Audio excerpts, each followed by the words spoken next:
ஆச்சி பாதாம் ட்ரிங்க். ஆச்சி பாதாம் ட்ரிங்க் ஒன்னு வாங்கினா ஒன்னு ஃப்ரீ. ஒரே நாடு ஒரே தேர்தல் திட்டத்தை கண்மூடித்தனமாக எதிர்க்க வேண்டாம் என மத்திய நிதியமைச்சர் நிர்மலா சீதாராமன் தெரிவித்துள்ளார். செங்கல்பட்டு மாவட்டம் காட்டாங்குளத்தூரில் உள்ள தனியார் பல்கலைக்கழகத்தில் ஒரே நாடு ஒரே தேர்தல் குறித்த கருத்தரங்கம் நடைபெற்றது.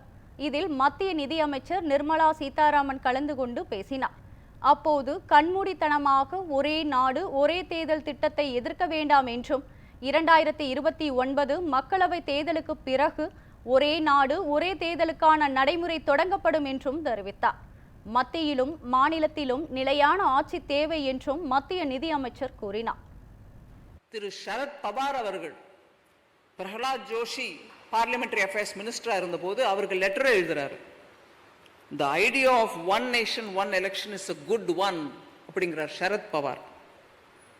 அதே மாதிரி ஐயா மறைந்த தலைவர் கலைஞர் கருணாநிதி அவர்களும் ஒன் நேஷன் ஒன் எலெக்ஷனுக்கு சப்போர்ட் கொடுத்தார். அதை பற்றி எழுதியிருக்கும்போது அவரோட ஆட்டோபயோகிராஃபிலே எழுதியிருக்கார், சுயசரிதத்திலே எழுதியிருக்கார்.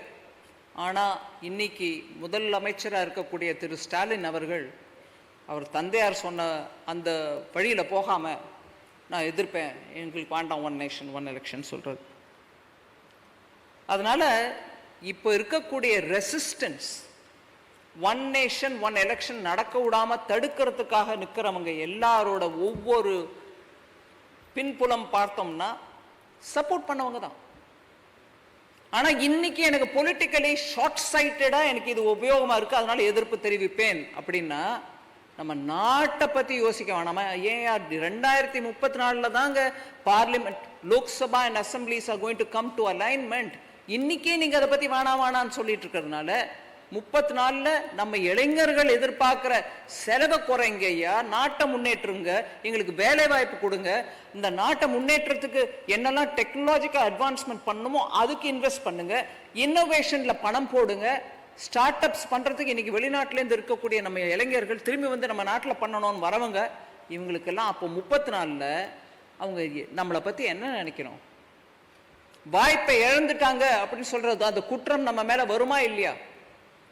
அதனால் நம்ம கொஞ்சம் இதை பற்றி யோசிச்சுட்டு இதில் இருக்கக்கூடிய நன்மையை, நாட்டுக்கு நன்மையை புரிஞ்சுக்கிட்டு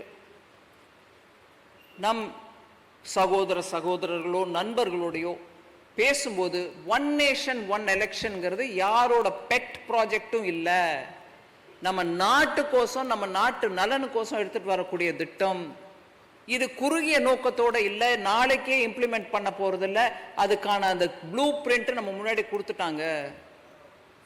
29 எலெக்ஷனுக்கு அப்புறம் தான் ஜனாதிபதி அம்மா அதை பத்தி ஆரம்பிக்கவே போறாங்க அப்படிங்கிற இந்த விவரத்தை இத்தனை கிளியரா எடுத்து வச்ச பிறகு கூட கண்மூடித்தனமா நான் எதிர்ப்பேன் அப்படின்னு சொல்றவங்கள நம்ம எல்லாரும் கொஞ்சம் பேசி இதில் இருக்கக்கூடிய விஷயத்தை புரிஞ்சுட்டு எடுத்து சொல்றதுக்கான முயற்சி செய்ய வேண்டும் என்று நான் இந்த வாய்ப்பு எனக்கு கிடைச்ச அந்த சந்தர்ப்பத்தில் உங்க எல்லாருக்கும் கை வணங்கி விண்ணப்பித்துக் கொள்கிறேன்.